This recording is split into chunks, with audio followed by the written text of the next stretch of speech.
നല്ല പടമായിരുന്നു. നല്ല പടം എന്ന് വെച്ചാൽ ജീവിതത്തിൽ നമുക്ക് ജീവിതമാർഗത്തിൽ ഒരു സഹനമോ അല്ലെങ്കിൽ ക്ഷമയും വേണം ജീവിതത്തിൽ. ആ ക്ഷമ ഇതിൽ നിന്നൊരു ഭാഗം പഠിക്കാൻ ഒരു ഭാഗമുണ്ടായി. അതുപോലെ കുടുംബസമേതം കാണുകയാണെങ്കിൽ ഇതെല്ലാവർക്കും കുറേ മാതൃകയായി എല്ലാം ഒരു സന്തോഷമായി. ഈ പടം ഇനി കാണണം. അധികം ഇടിയല്ല, അതൊരു ബോക്സിങ്.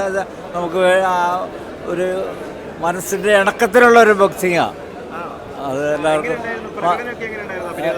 അഭിനേതാക്കളും കുഴപ്പമില്ല, എല്ലാം ഈ പ്രായത്തിൽ കണ്ടാലും വലിയ കുഴപ്പമില്ല. നന്നായിട്ടുണ്ട്. കഥ ഒരു ഇപ്പോഴത്തെ പുതിയ മാർഗത്തിലേക്ക് പറ്റുള്ളൂ.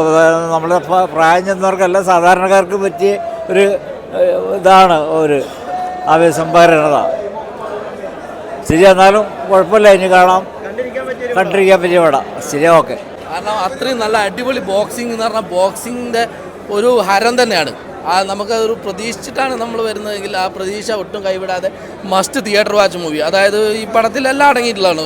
ഒരു അത്യാവശ്യത്തിന് കോമഡി ഉണ്ട്, ഒരു ഫാമിലി ഒരു ഇതുണ്ട്, അങ്ങനെ എല്ലാം അടങ്ങിയിട്ടുള്ള നല്ല അടിപൊളി മൂവി. സൂപ്പർ മൂവിയാണ്. പെപ്പ നല്ല അടിപൊളി. പെപ്പ നെട്ടിച്ചെന്ന് തന്നെ പറയാം. കാരണം എന്ന് പറഞ്ഞാൽ പെപ്പയുടെ ആ ഒരു ആംബിയൻസ് നമുക്ക് കിട്ടി. പടത്തിന് നമുക്ക് കാണുമ്പോൾ ഒരു ഇത് കിട്ടിയിട്ടുണ്ട്. ടോട്ടലി പടം നല്ല അടിപൊളിയാണ് എല്ലാം കൊണ്ടും. ദാവീദ് എന്ന പടം നന്നായിരിക്കുന്നു. പെപ്പയും കൂട്ടരും എല്ലാം നന്നായിട്ട് ചെയ്തിരിക്കുന്നു. ഇത്രയും പ്രാക്ടിക്കലായിട്ട് ഒരു ഫിലിം ഞാൻ കണ്ടിട്ടില്ല ജീവിതത്തിൽ. കാരണം അതുപോലെ തന്നെ പ്രാക്ടീസ് എടുത്തുകൊണ്ട് മറ്റുള്ളവർക്ക് നല്ല മാതൃകയായിക്കൊണ്ട് നല്ലൊരു ഫാമിലി ഫിലിമാണ്. പിള്ളേരെയെല്ലാം ഉൾപ്പെടുത്തിക്കൊണ്ട് ആ പെങ്കൊച്ചിൻ്റെയൊക്കെ അഭിനയം വളരെ super, thrilling, very nice vibe. Dedication പുള്ളി അതിന് വേണ്ടിയിട്ട് തന്നെ വെയിറ്റ് കുറച്ചിട്ടുണ്ടായിരുന്നു. പുള്ളി ബോഡി ബിൽഡിങ് നന്നായിട്ട് ചെയ്തു. 20 കിലോയോളം പുള്ളി കുറച്ചിട്ടുണ്ട്. അതുപോലെ തന്നെ പുള്ളി ജീവിതത്തിൽ അത് പ്രാക്ടീസ് ചെയ്തു, അല്ലാതെ സിനിമയ്ക്ക് വേണ്ടി മാത്രം അഭിനയിച്ചതല്ല. ജീവിതത്തിൽ പുള്ളി ആ ക്യാരക്ടറായിട്ട് മാറി. അത് നമ്മുടെ നാടിന് വേണ്ടിയിട്ട് കാണിച്ചു കൊടുക്കുന്ന വളരെ നല്ലതാണ്. ഇന്നത്തെ കാലത്ത് നമ്മൾ മടി പിടിച്ചിരിക്കാതെ നമ്മൾ എക്സസൈസ് ചെയ്ത് മുമ്പോട്ട് വരണം. നല്ല ആക്ഷൻ എല്ലാ കുട്ടികൾക്കും വളർന്നു വരുന്ന തലമുറയ്ക്കും വേണ്ടിയിട്ടുള്ള നല്ലൊരു മെസ്സേജാണ് ഈ ഫിലിമിൽ നിന്ന്, ദാവീദ് എന്ന ഫിലിമിൽ നിന്ന് നമുക്ക് കിട്ടുന്നത്. Thank you very much. Super പടം. നല്ല ഫൈറ്റിംഗ് ഒക്കെ നല്ല സൂപ്പർ ഫൈറ്റിംഗ്. അത് ഒത്തിരി നമുക്ക് എൻജോയ് ചെയ്യാൻ പറ്റുന്നുണ്ട്. അത് ഭയങ്കര ഇൻട്രസ്റ്റിംഗ് ക്യാരക്ടർ ആണ്. നല്ല ഫൈറ്റിംഗ്, അടിപൊളി പടം. സൂപ്പർ പടം. ഇത് നല്ല വിജയമായിരിക്കും, ഭയങ്കര വിജയമായിരിക്കും പടം.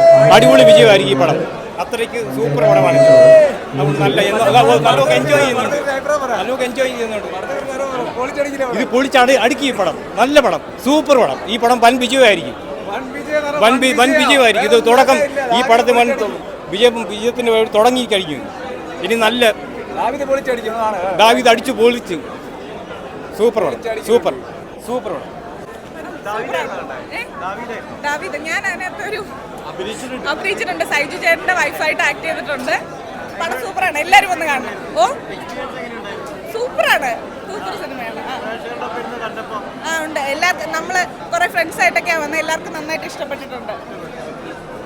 നല്ല പടമായിരുന്നു. നല്ല പടമായിരുന്നു.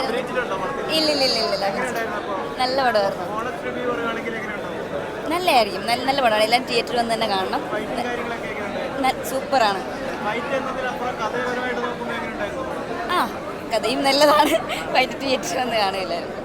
ഒരു സ്പോർട്സ് എങ്ങനെയാണ്, ബോക്സിങ് എങ്ങനെയാണ്, എസ്പെഷ്യലി ഞാനൊരു ബോക്സറാണ്. അപ്പം ഈ ബോക്സിംഗ് പടം നമ്മുടെ കുട്ടികളെ തിരിച്ചറിവിലേക്ക്, അതായത് ഡ്രഗ്സിൻ്റെ ഒരു ലോകത്തിൽ നിന്നും സ്പോർട്സ് എത്രത്തോളം നമുക്ക് ഉപയോഗപ്രദമാണെന്ന് മനസ്സിലാക്കുവാൻ ഇന്നത്തെ കാലത്ത് കുട്ടികൾക്ക് ഏറ്റവും പ്രയോജനമായിട്ടുള്ള ഒരു തീം ഇതിനകത്തുണ്ട്, ഒരു കണ്ടന്റ് ഇതിനകത്തുണ്ട്. അപ്പോൾ സൂപ്പറാണ്, എല്ലാവരും പോയി കാണണം. ഒരു ഫാമിലി മൂവിയാണ്. പിന്നെ കുട്ടികൾക്ക് ഇത് പ്രയോജനമാവും. വീട്ടിലുള്ള ഫാമിലീസ് എന്തായാലും കുട്ടികളെ ഇത് കാണിക്കണമെന്നാണ് എൻ്റെ ഒരു അഭിപ്രായം. കാരണം കുട്ടികൾക്ക് നല്ലൊരു ഭാവി ഇതിലൂടെ ഉണ്ടാവുമെന്ന് ഞാൻ പ്രതീക്ഷിക്കുന്നു.